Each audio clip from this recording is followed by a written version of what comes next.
Is summer over?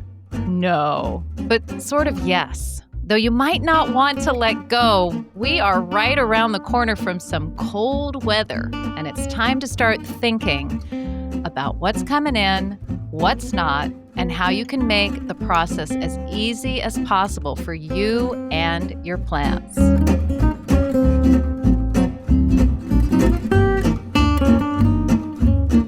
She's Marianne Wilburn, I'm Leslie Harris, and you are listening to The Garden Mixer. So what are we talking about? We're talking about... Was my introduction not clear enough? Come on, Leslie. I thought it was pretty clear, but just in case people's minds were wandering, mine tends to. I'm talking about plants, tender plants, the Great Migration, the mad stash, according to Margaret Roach, who that is the best phrase ever, and I have totally stolen it, but every time I do, I give her credit. So is it really stealing? No, I don't think so. I think she'd be very happy with that. So you got to get these guys ready to come in. Marianne's looking at it. She's like, putting together all these tinctures of no buggies coming into my house. She's going to spray them. She's going to spray them again. Leslie is ignoring the problem until later, at which point she may get out a hard hose to say goodbye to her buggy. So there are lots of different ways to think about this, but I would listen to Marianne a little bit more than me, but I have some easy hacks if you're a lazy one like me. Don't forget that at the end of this program, we are going to give you 2 fabulous plants in the section called Damn, I Wish I Had Planted That. I think you represent 96% of the population that actually gardens. So that's actually about 5% of the entire population. just bring it in the house. We'll maybe clean it off a little bit. Yeah, and I'm going to OCD a little bit about it, but I'm really not. I'm going to be giving you what it's a good idea to do, and especially if you're a little bug phobic. A lot of people, when I'm talking to them at conferences and talk about houseplant vacation and getting all those plants outdoors and letting them soak in the sunlight, the first thing they say is, what about the bugs? And so we're going to talk about the bugs, and you can decide to deal with it in a very, very structured way or in a Leslie way. Or you can just be somewhere in the middle, which is probably where I'll end up falling, depending on time and energy, et cetera. And by the way, full disclosure, Leslie is currently suffering from the greatest moth invasion in her garage. I'm killing over 100 a day. Wait. Okay, you just admitted to killing moths on the air. They're in my house. I can't Could we talk about out. this in an off-air meeting, please, before we tell these that we end up with hate mail? What kind of moths are they? Are they just tell me they're Asian moths, and then it'll all be okay. It'll just be swept under the rug. Surely they are Asian. I know I don't want them. They are invasive. And let's move on. But I also had more common problem for most people. I think they're pantry moths, and I think they got under the grass seed and had some babies. Oh, that's or different. Something. I think aren't those Indian pantry moths or something? I think the common name is something like that. In any case. One would hope. I also have a pretty good invasion of fruit flies right now. We have pets in the kitchen. And I did that thing that you talked about like months ago where you have this skinny jar of vinegar sitting on the windowsill. So yes, it looks like I have a penchant for fine balsamic vinegar where it's just about the last inch of some bottle. I'm like, I think this will work. I think this is what Marianne said to do. Skinny bottle, open it up. They dive into the vinegar, and that is their, shall we say, ultimate swim. They don't tend to be able to get back out as long as you've left the pouring spout on there and made it difficult. Sometimes they can get back. Have you just left the bottle open?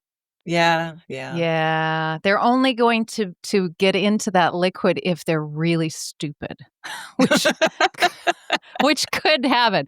Otherwise, they're just going to look up and go, oh, look at that large hole. You want to make it difficult, so leave the little thing that's on the top of the vinegar, that you pop off to clean it out, and then pop that back in. Oh, Leslie, it's going to come with one of those. But let us just hope that they're deeply stupid. I mean, after all, they're related to me. They're my pets. What are you drinking tonight? I am having a very fine Côte de Rhône. Le Prince, did I get that right? Le Prince de Courthézon. Le Prince de Courthézon. How did that sound? Très joli. And for somebody who went to a country school and only had French on Tuesdays, I thought your pronunciation was stellar. I realized that I really need to say something about that in a little mini Clear Up Corner. A country school is actually, I believe, a private school. Claire, I went to Oh. a rural, Different. different kind of country. Okay. I was thinking like Greenwich Country Day Not School, yet, you know. not you know, your little Connecticut country school. And that suddenly occurred to me last week when I looked at that and I thought, hang on a minute. Yeah, maybe those private schools, they can get those French teachers in on Wednesdays and possibly Fridays also. I meant a rural high school where we did not even have an auditorium. So there you go. Strange. But But first, we Clear Up were Corner. happy. We were happy You look in it. our little way. I wanna tell you about my cocktail, sorry, quickly. It's just Oh, another margarita, blah, blah, blah, but, hey, I did something smart. I'm eyeing this pineapple in the back of the fridge, which is not long for this world, so I muddled up a few pieces in the bottom, and I thought, "This is gonna be terrible," and I will throw it out, and I'll start again. I am loving it. I used very little booze, just lime juice, a little bit of booze. okay. So that's going with the tequila, huh? Yeah, the tequila and Cointreau, a little bit, tiny bit. Since we're on the topic of cocktails, just briefly, I just wanted to put out there that Kenneth Ellison, one of our newest mixers, newest subscribers, and we'll tell you how to do that in just a second, he sent in a wonderful comment. He read the show notes from that episode that had that garden tomato teeny that Kate Towell sent in, the one with the peppercini juice and all of that stuff. And he had it at a party and everybody loved it. So we have shared the Kate's joy with more gardening friends. Kate of Peonies and Palomas, right? That's right, exactly. And he said, "You two are so damn funny. I started off with Into the Garden with Leslie and then followed along to the GM. I like being the GM. Oh, yeah. I very much appreciate that you two are not judgy." Oh, he obviously doesn't know me too well. We hide it well. Yeah, that's my avatar, Judgy Spice. I'm the sixth Spice Girl, the one they didn't bring onto the entourage. It's a shame. I could have used the money. Um, and encourage everyone to get out there to do their own thing. Also, great are your reminders that we do this because we love it and it's supposed to be fun. Well, Yeah. Leslie reminds you it's supposed to be fun, Kenneth. I remind you that you're supposed to Get out the cat o' nine tables. contentment, which is different than fun. But that's okay. I think at the end of the day, we understand. So keep up the good work. You both are much appreciated. Thank you, Kenneth. We appreciate it. And we very much appreciate you trying that cocktail and enjoying it as much as we did. Yeah, it's gotta get another one of those. So for Clear Up Corner, we have a few little things. We just did this fall pollinators episode, and I don't know what I was thinking that we included 2 different solidagos and 2 different asters, and we did not include one of my favorites and a really good one, which is the Vernonia. So just kick us in the proverbial Yeah, this is pants a for good place for the cat o' nine tails. Yeah, we Like, should have done mea that, Vernonia. culpa, mea culpa. I am ratcheting the strap on my thigh right now. So just know that we know that plant, and we should have included that plant. It is such a great plant. It is. What's the common name for Vernonia? It's the Ironweed. ironweed, yeah. Ironweed, and it's quite tall. Quite tall. There's some cute little, cultivars that they're coming out with. It grows by my railroad tracks that I pass by a lot, and it just makes me so happy because it's making a lot of pollinators happy. So, Yeah, there's Vernonia. some tall ones, straight species, very tall, but there's some other ones. I'm growing, is it summer swan? Ooh, I don't wanna go to Clear Up Corner for this next time. For the Just like third. for the third time. But But there are some there are short some lower, cultivars. yeah. Yeah. Mhm. Also, Sir Joseph Banks, we were talking about, botanizing and going on the high seas. He was not on the Bounty because we had a moment wondering whether he went with Fletcher Christian and the ladies, on the island or Or Sister Christian. no, definitely not Sister Christian. Or did he squeeze into that boat with Captain Bligh saying, "Huh, how's your Uber rating? I don't know. Are we gonna get back to solid ground?" Turns out, no, he wasn't even there. So I know about this because, like, the first information that I had that said he was on the Bounty, I went to what everybody knows is the truth, the internet, which said he wasn't on the Bounty. So you got the first information from the internet and the Uh-huh, second information from the internet. uh-huh, Uh-huh. Right. Were there any books involved at all? Any? Just one Who has less. time for Just that? one primary source. How would I would have to go to, like, the resource You would librarian have and to say, do some research? Damn "Oh my it. god, I'd rather do it online." Outrageous. Oh, and one Outrageous. other thing about Solidago, I talked about the shorty eye because I wanted to talk about a shorty one because, what was the name of yours? The one that you grow that was not short? Oh, Fireworks. Yeah, fireworks. So I'd grow a little tiny Solidago, but I couldn't find out what it was, so I just grabbed onto the shorty eye. It turns out that I was like, but wait, haven't I tried to establish this habit, which is a good one, which I want to share with listeners, of whenever I buy a plant, you know how I am. I'm not going to make that label, but I take a photograph of the label from the nursery. And therefore, on your iPhone, or maybe on one of those other phones that I don't know much about, you can search for it simply by putting in the word Solidago, and it popped right up. You see, this label thing, Leslie, there is a syndrome called oppositional defiance disorder, and I think you might have it. Right. The one that I actually bought, up popped the photograph in 2 seconds of Little Miss Sunshine, which is an insipid name that probably has made Marianne unhappy, and yet it is the name of the Solidago that I grow. So that's just a hack. I mean, taking a photograph of that label can be helpful. An apt name. An apt name. Oh, and then one more thing, Nancy Lincoln, yes, she did die of milk sickness. Right. Good. So we had some historical fiction and we had some historical accuracy. Good. Do you have anything for clear up? I don't think so. You're perfect, right? Far from it, but I don't have anything. All right. One more thing to clear up, and that is if you're interested in becoming a paid supporter of One More Sip of the Garden Mixer, which is our in between podcast that we put out on Substack, please hop onto the Garden Mixer at Substack and support us. And that way you're going to get a whole other episode in between the weeks where we don't do the full on episode. Yeah, we've just done a couple really great ones. One on beekeeping and Mhm. one on botanical names. And in fact, one of our founding mixers, Jenny Nelson, wrote in and said, "Oh, can't you give that botanical names one, philanthropically give it to the universe?" So we will in time, but in time, Jenny, we're having an executive meeting about that. So Yeah, the board must meet. But the board meanwhile, has to yeah, we meet. are putting some things behind a paywall because if you love us, you're going there, and we really appreciate that. We sure do. So ideally, we don't want to do a mad stash, right? Right. Right, we don't. Apart from that it's hard on the plants, it's hard on us. Yeah, And it's that, "Oh my gosh, it's gonna be what tonight?" And you're running around, and it's usually probably a night that you're giving a party or that you're, at the emergency room or something, something.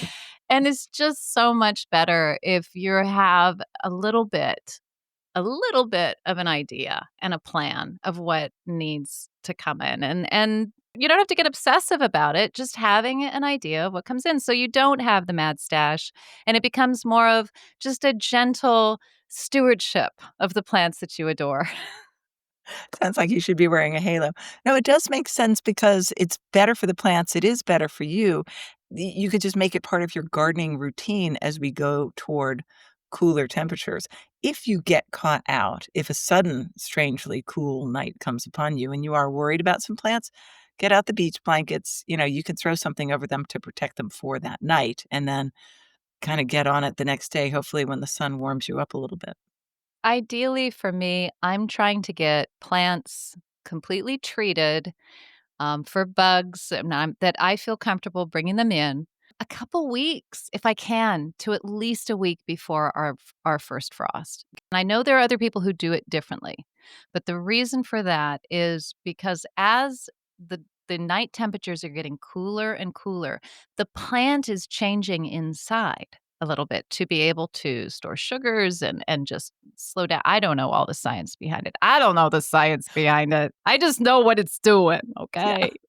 Consequently, if that plant is sort of in the active part of going a little bit dormant, and then you bring it inside to your nice warm 70 whatever you're keeping it, between 2 and 8, I imagine, then all of the sudden it's shocked back into warmth, and it's shocked back into warm dry. And warm dry, if you are not a lavender in the middle of Provence, is not so great.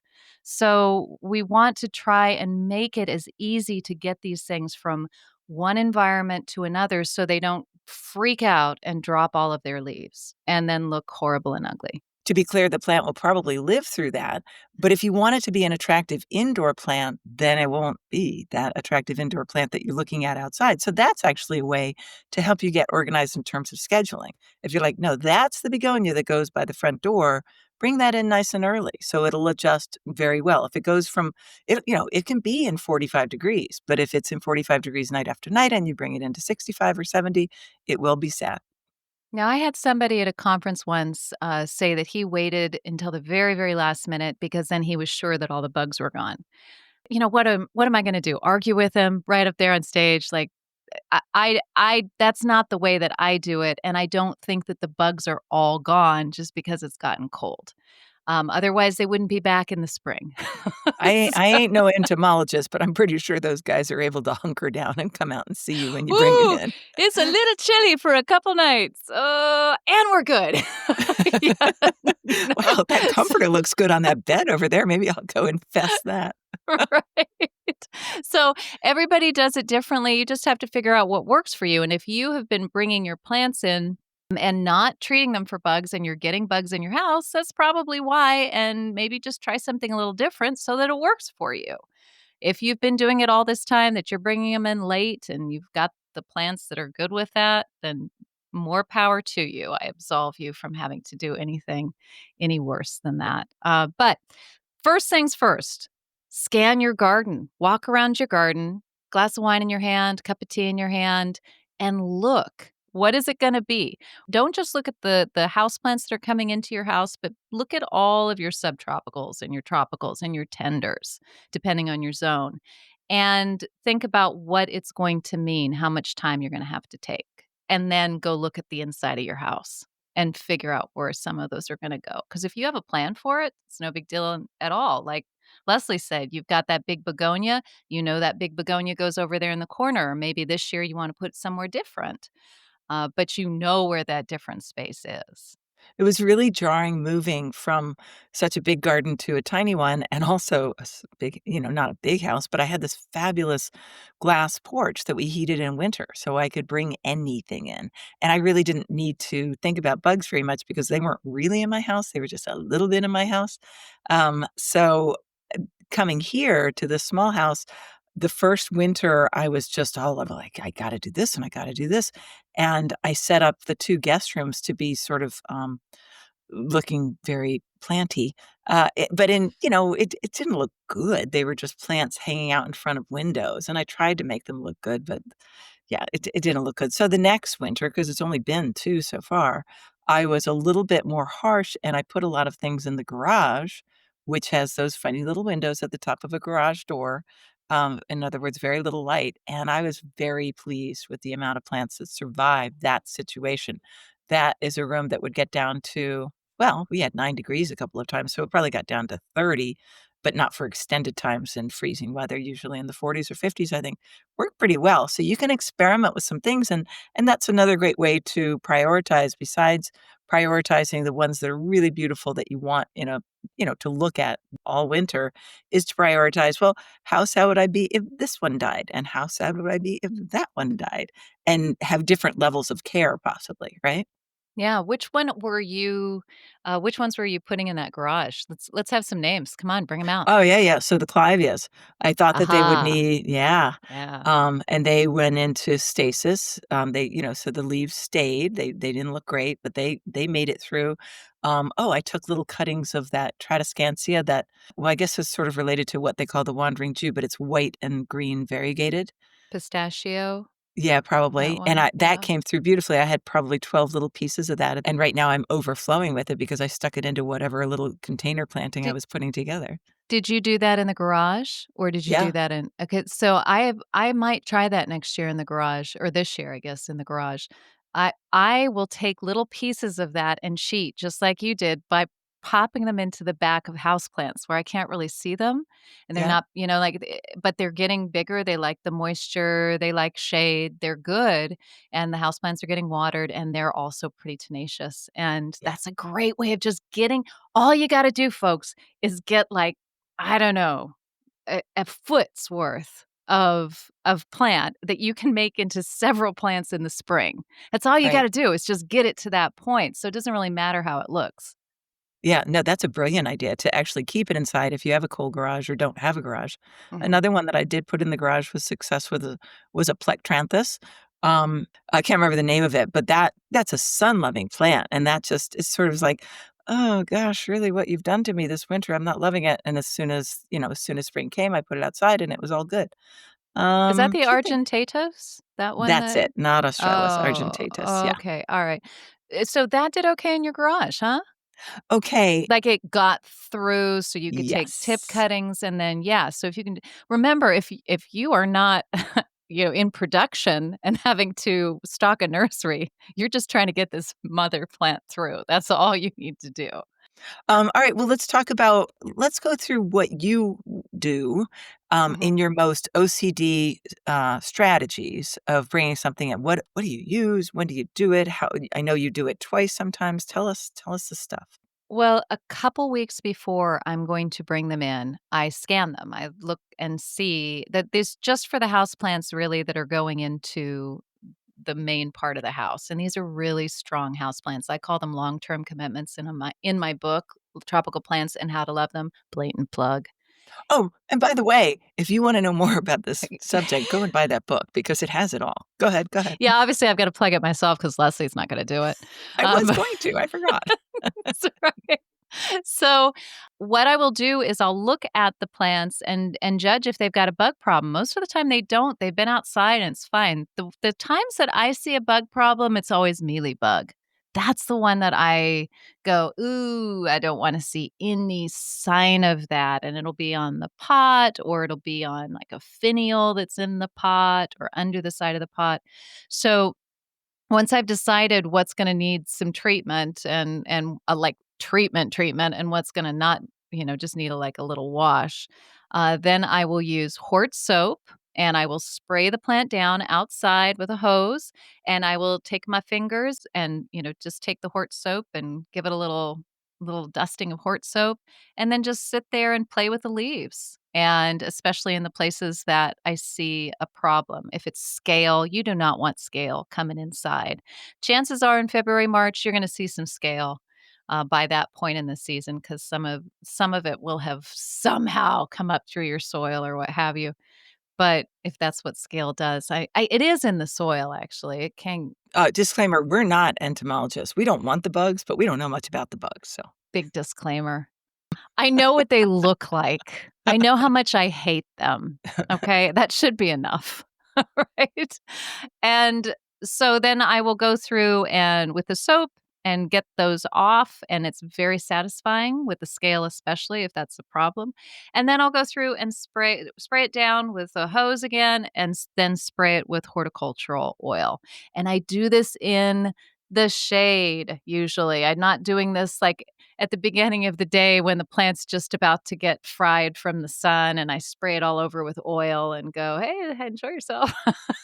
little baby oil for you. Little Wait till your dermatologist finds out about this later. That's right. And so if I've done that 1 week, I'll usually do it again the next week, just check it and make sure that it's all good, and if I'm seeing anything, I'll treat it a second time, and then I'm good to go. So that's more of my OCD thing. Yes, I have a question.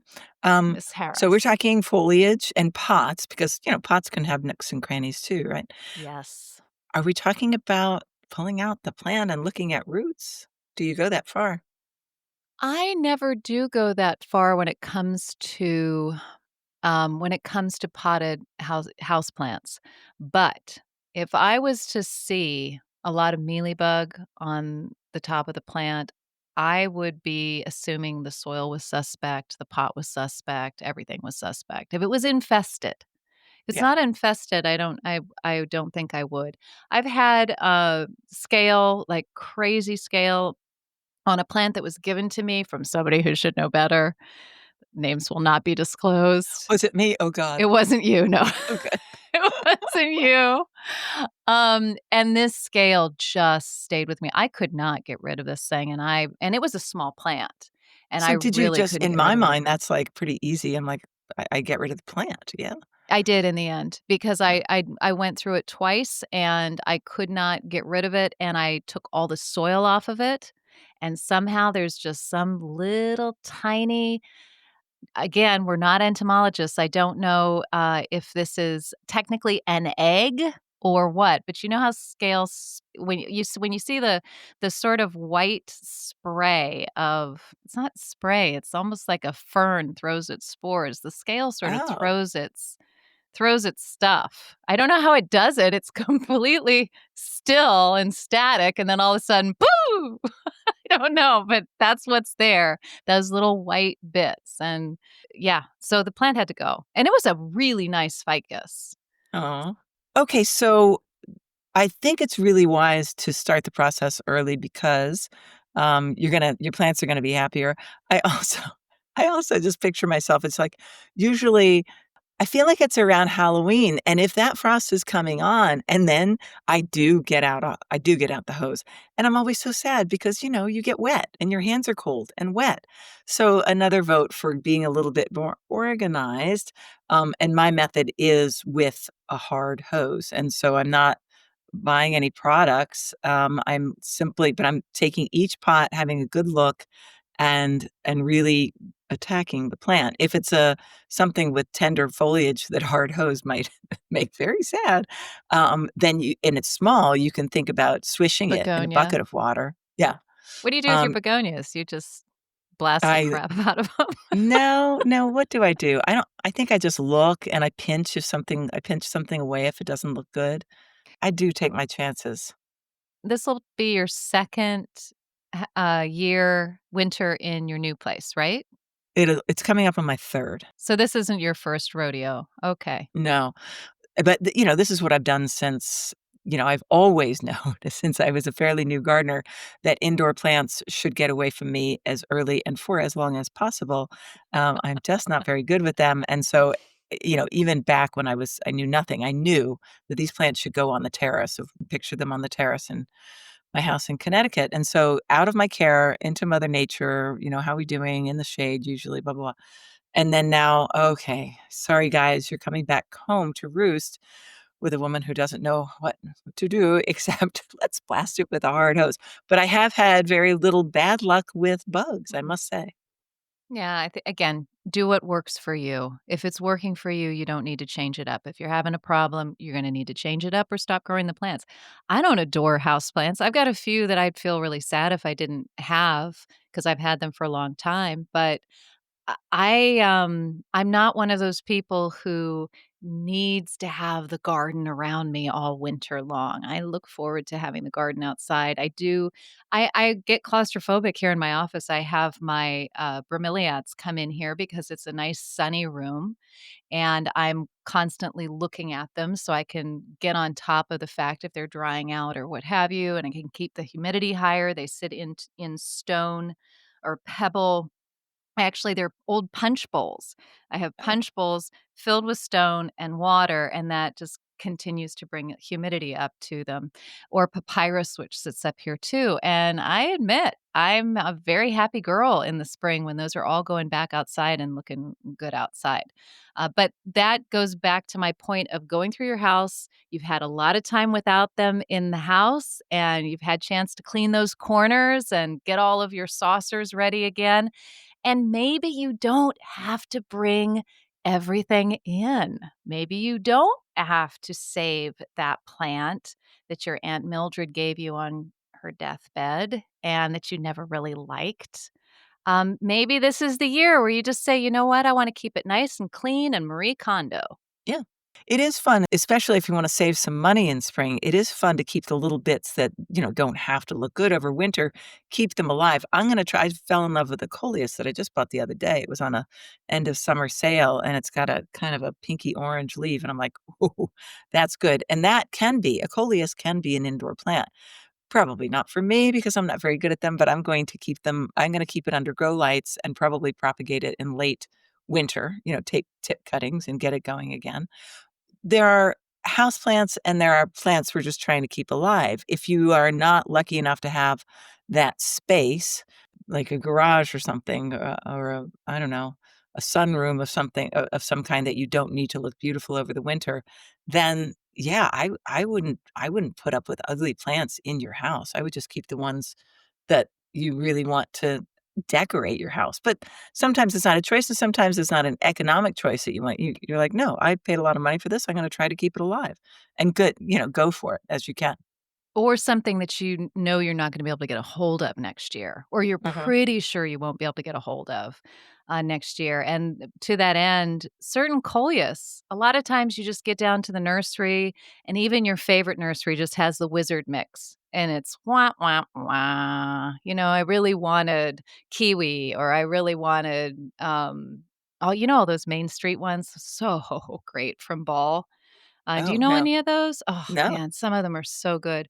There's some great coleus out there. So my little hack with coleus, if I don't want these little pots sitting around, is I'll take a bunch of tip cuttings, except for they're fairly long tip cuttings, and I'll put them in water, and I'll have this nice bouquet, or maybe several bouquets for about 3 weeks or so while they're just sort of sitting there, and then they start to root. Still got the bouquet.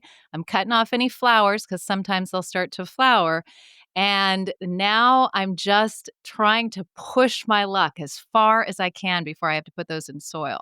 And so I will separate them by cultivar, so that just to keep it easier for me. I will cut them a little bit so that then they'll start to spike up again from where I've cut them from those leaf axils, and I'll put a little bit of fertilizer in the water to keep them alive, and I'll just do that so that I don't have to pot them up until sometimes, like, February, end of Oh, February, where I wow. finally have to go, "Alright, I'll give you some soil, damn it," and I give you the soil, and then I've got these plants that are gonna be the mother plants for the cuttings I'm gonna take later, which I suppose I shouldn't be admitting this because these are all patented plants, but hey, I bought the plant, damn it.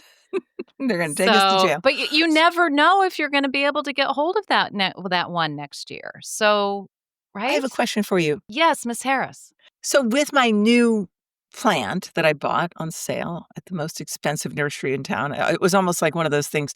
I went with my daughter, and they have a fabulous display of everything, including things for the home inside. You walk into one of those rooms and you're like, "I need nothing in this room. I want everything in this room." Every little needlepoint pillow or soap, Damn dishes or those soap. curators. They're Oh, so they're so good. good. They're so good. Oh, So I found this coleus, and now in it probably has 4 different plants in this, I don't know, 10-inch pot. I like your idea of taking the cuttings and making the bouquet, but can't I just if I take it, for instance, from this plant, which I did not plant in the ground because we're talking to you, listeners, in the middle of August, even though this is dropping in the middle of September, but guess 'cause what? we're We had to going to work ahead.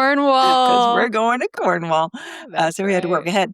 So can I if I make that bouquet the way you described, can I just keep the roots, not putting pressure to create new roots, keep the plant in roots and try to keep that under grow lights all winter? What do you think? Yeah, you totally could, except that the soil's gonna be drying out. So it's easier for me to just keep a vase topped up with water Ah, and keep an eye on that somewhere where it actually looks pretty than have some poxy little pot sitting on a table that needs watering every time I look at it.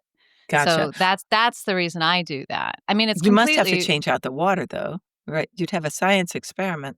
And the roots get really, really tangled and amazingly, congested, but you just pop it out. Don't use a container where it's thinner at the top than it is at the bottom, or you will be Oh, sad. right. Yes. Um, but when you pull it out, you can pull them apart, you trim a little roots. I mean, again, the whole point is I'm just trying to make you live.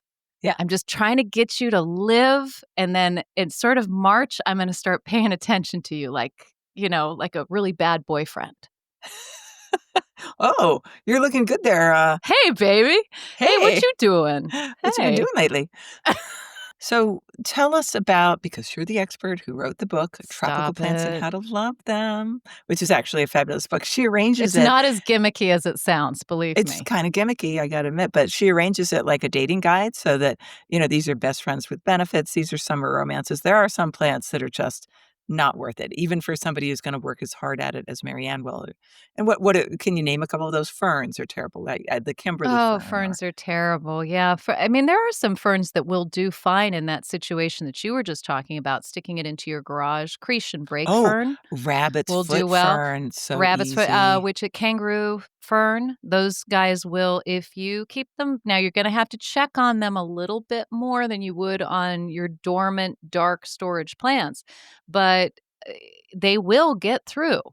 and that's great. Now, your Nephrolepsis species, your Kimberly queen fern, your Boston fern, they are just going to make your garage look like hell. They're gonna make your bathroom look like hell. You're gonna feel like you don't have a green thumb. For those of you that are keeping them alive and are instantly filling my inboxes with how great you are, I know you're out there. You are better than me. I'm not worthy. I'm not worthy, but I'm not I have my limits. I know what my limits are sometimes, and I don't want to do that. I wanna make it as easy for me as possible, so I'll invest in a new fern if I want that next year. But Yeah. Creche brake fern are expensive as hell, so Uh, throw them in that basement. I got a really cute pretty actually, palm tree for a situation where I needed to fill a hole. They're in that summer romance category, right? They are for me. I have to do a criminal confession right now. I'm Ready. ignoring Ready for yet another. to this one is yeah, maybe it's not criminal, it's neglect. I mean, can I be brought up before a board on that? I bought a couple of, Rapsis just your sort of bog standard ferns, your Home Depot ferns. You got your Home Depot ferns. And, I bought them to fill holes like Leslie was talking about, knowing that they would just be summer romances in my house in the summer because I Oh. am not going to try and keep those alive. I just wanted a little bit of jazz in the house, just a little bit to make me feel better about the lack of house cleaning that was going on. Um, but I ran out of potting soil and I'm making my own potting soil right now. And except for that takes time and effort and energy, and I haven't had any of those 3 things, and so they haven't gotten new potting soil, so they're sitting in these cruddy little black pots just getting drier and drier because 'cause they're so root bound when you get these things. The water is just going right the heck out of them. So I finally put them outside in the shade so that I can hit them with the hose, and now my summer romances for my summer home are just being kept in stasis until I execute them. That is so wrong. So you should have just thrown them on the compost pile.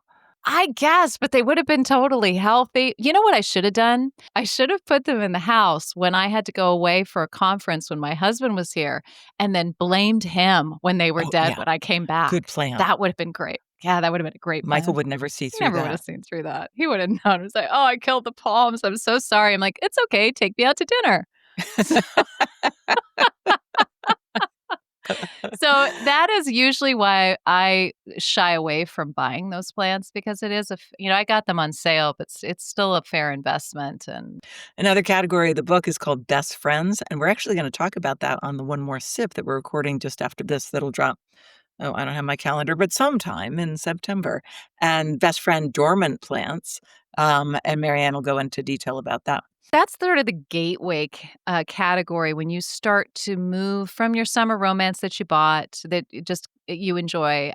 I'm using summer romance the real way that I use it, which is you enjoyed it for the summer outside, not like I was just pointing a hose at these poor palms, but you enjoyed that mandevilla or whatever it was for 6 months. And then it made you go, ooh, I sort of like these subtropicals and tropicals.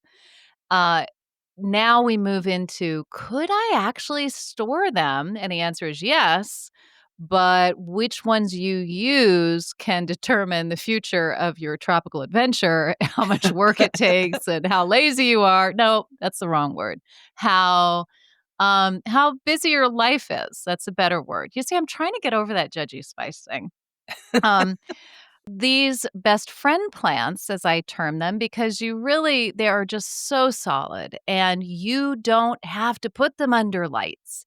You Right. don't have to water them every week. You're checking on them every 4 weeks, and they're going into a place that's just kept above freezing. So we're gonna talk about that on One More Sip, and I think that one is going to be dropping on the 26th. So if you wanna get onto Substack and sign up to sponsor the One More Sip portion of the Garden Mixer, join the One More Sip committed community, then you can go to Substack and do that. But let's just tease with a couple of ones, come on, that you can do that with. I mentioned Clivia, my Plectranthus, your banana, say, and what else? Clivia is technically you're putting that into green stasis. It's not going fully dormant. I'm talking you're wrapping these things up into bags, boxes, and shoving them away like Christmas decorations. Oh, so like caladium corms. Yeah, sort of. Caladium need a little bit warmer storage. Oh, So they're true, not true. really, They gotta yeah, they're be in the really back of not your best coat friends. closet, But yeah. Canna, Brugmansia, Plumeria, and that's all we're going to give you. Okay. I can tell you though that I took a chance on my Brugmansia last year because I'm still trying to figure out my funny little microclimate, and I had a beautiful one that I hauled out of a huge pot, and I split it into 3 hunks, and out of the 3, 0 survived. But it was worth the effort. No, I left them in the ground. I left them in the ground, so I Oh, you didn't do left them the in the garage. garage So thing. you didn't Yeah. have anything. Did you mulch? Anything?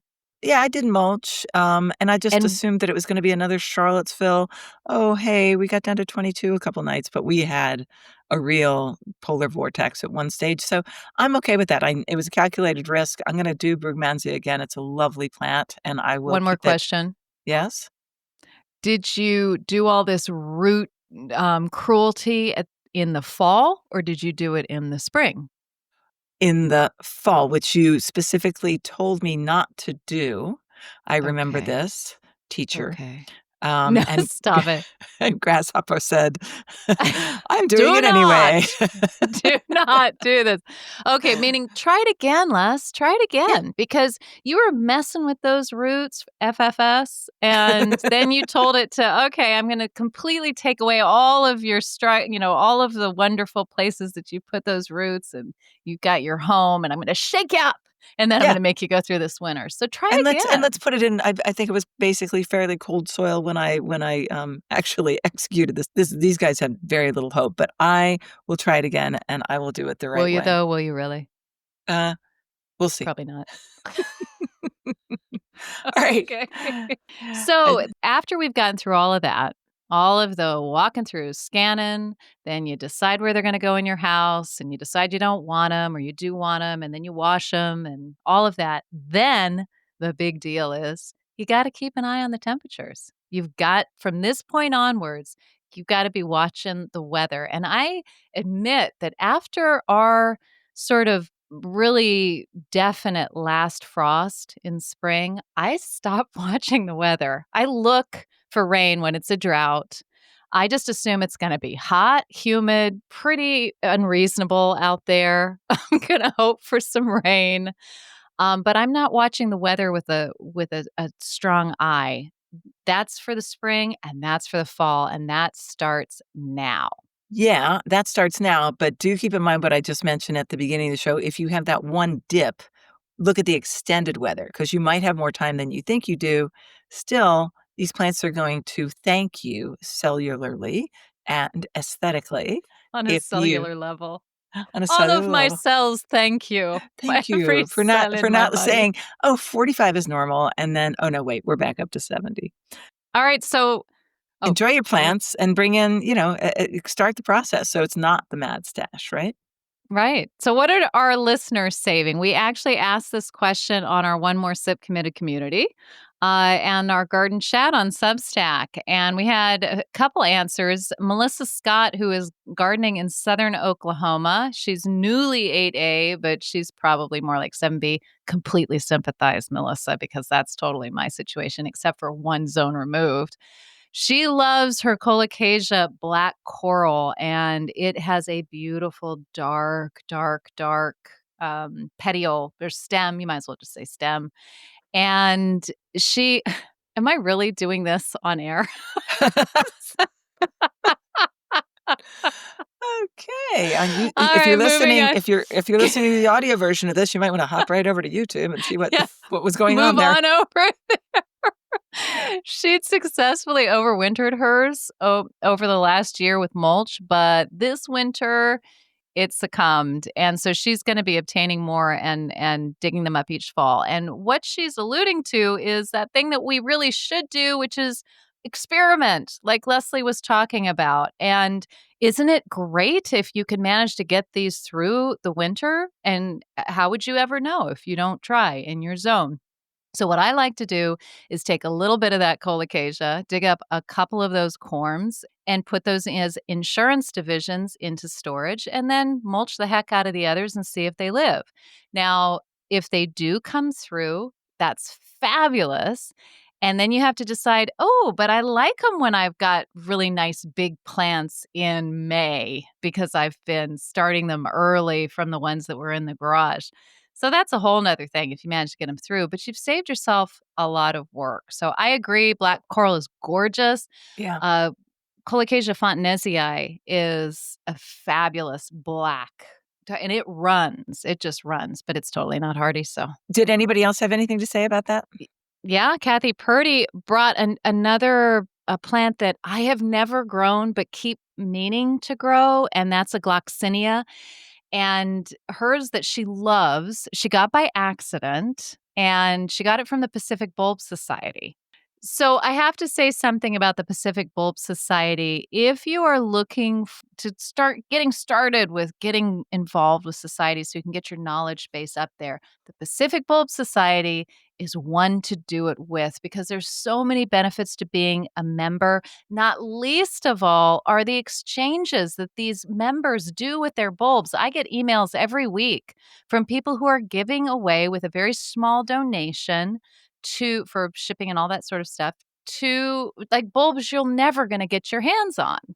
It is a fantastic organization, and the amount of data that is on their website on any bulb you can imagine is just through the roof. So there we go. Anyway, back to Kathy's. Kathy's obviously smart on this, but back to her comment. So she got this gloxinia, and it's called Avita. It's Avita, and it's from Argentina, Who and knew? it has beautiful red flowers, and they don't start blooming until sort of July time, and then it looks great until the first frost. But this plant is hardy from zone 7B to 9B, and Kathy is in 5AB. She gardens west of Albany. So just because it's not a tropical or a subtropical doesn't mean that it's not tender for you. It depends on your zone and the plant. So she has to overwinter this, but luckily it is these little tubers that she can hang from a net bag in her frost-free garage, and she's good to go.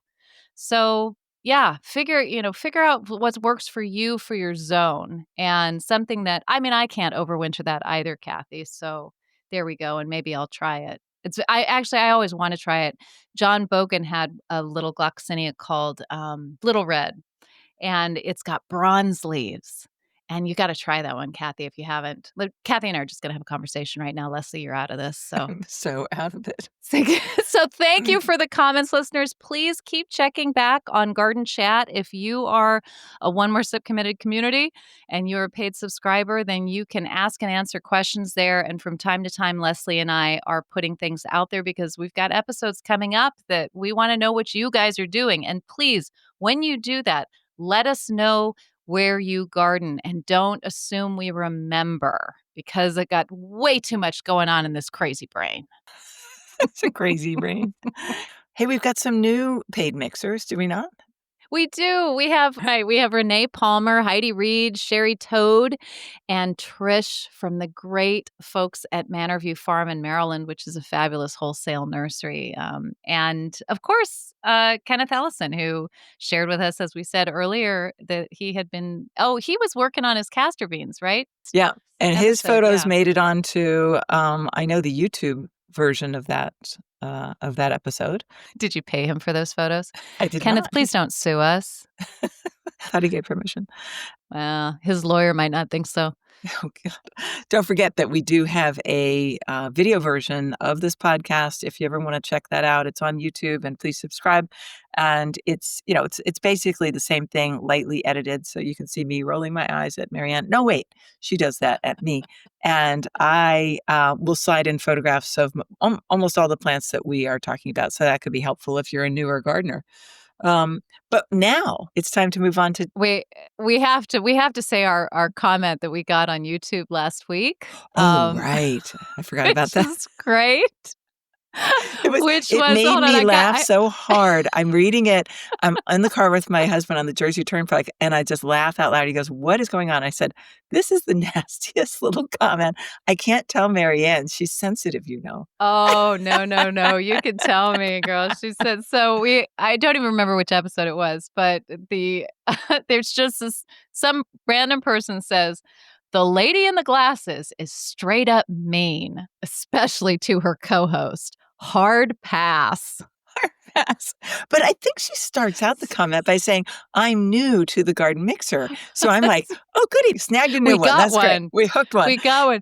And, S and then she goes, "Hard pass." I'm like, "But so why do you even bother to make this comment if you're giving us a hard pass? Just go on with your day."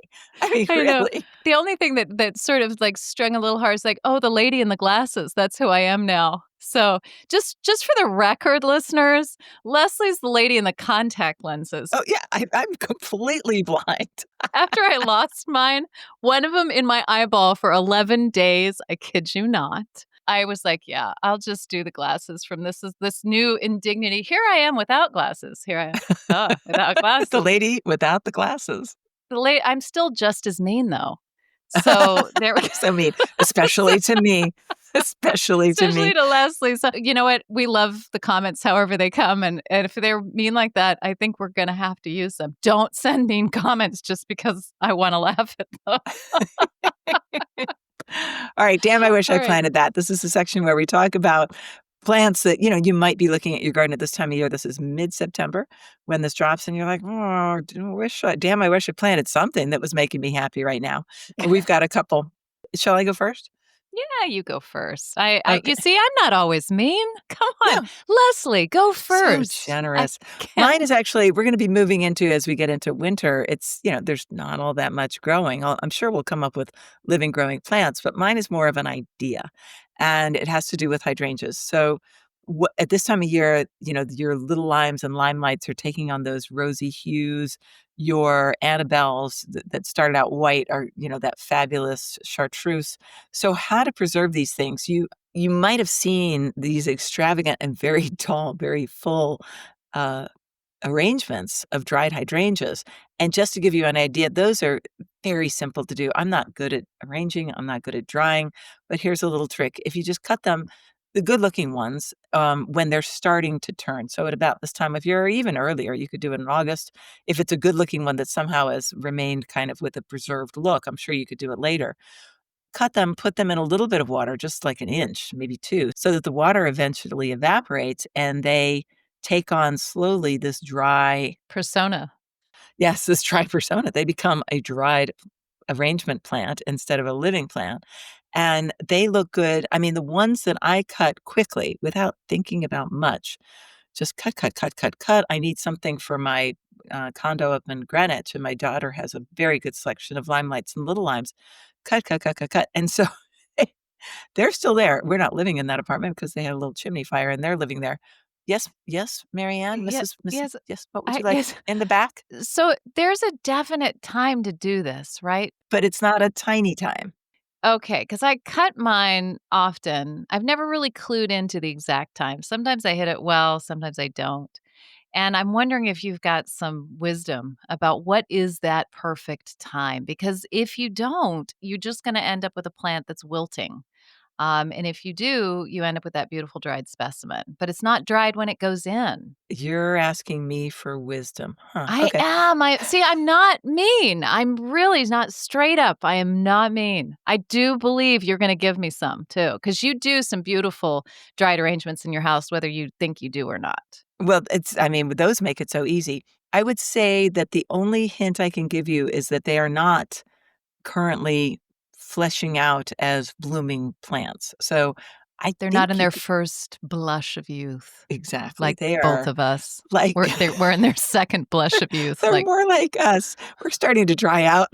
If you help the process along, all will be just put well. us in some water. Just a little bit. It's just a little fertilizer, And anything. we're gonna look great forever. God, this maybe we're onto something here. We're gonna look so good Just forever. dry We might collect a little dust, but we're gonna look just great. full on mummification. Cleopatra our Mummification is what's asses, happening. yeah. No, definitely not a fresh blooming plant. It's a flower that's beginning to look a little dried. Don't choose the ugly ones, choose the good-looking ones. Um, Wow, and I'm the one who's mean and judgy. and Uh, judgy. and it's really fun to have a variety of lengths of stems so that you can have actually quite a small, because 'cause they're so lightweight, you can have quite a small vessel and then build something sort of architecturally significant and kind of silly tall. So have fun with it. I will put some pictures on YouTube for you to, get a look at what I'm talking about. What is your plant? Damn, I wish. Well, I'm actually going to give them a real plant instead of just some vague thing about, dry your hydrangeas. I don't even know which cultivar. Just dry them, damn Just it. give it a go. I, I'm gonna I'm gonna talk about a native shrub this week, Calicarpa americana. And this is the beauty berry, and it truly is a beautiful berry. It is a bright purple, so purple that you think that's not real Yeah, because so because these true. berries are so they're just so plump and so purple. And there's also white ones, there's also pink ones. They're absolutely gorgeous. They can get quite big. They will go from somewhere in the range of about 4 feet to about 8 feet. They will flop over. I will be the first one to say that they are not the prettiest shrub in the summertime. They're No. sort of like a cornice, like a yellow twigged or red twigged dogwood, where you just Mm. go, okay, blob yourself out, but dang, you are so beautiful in September and August even, because these are starting to turn September, October, November, December as long as the birds don't get them because they want these berries. I have grown straight species Americana. I've never grown Lacteo, which is the white, but I've seen it in many gardens and it's quite striking.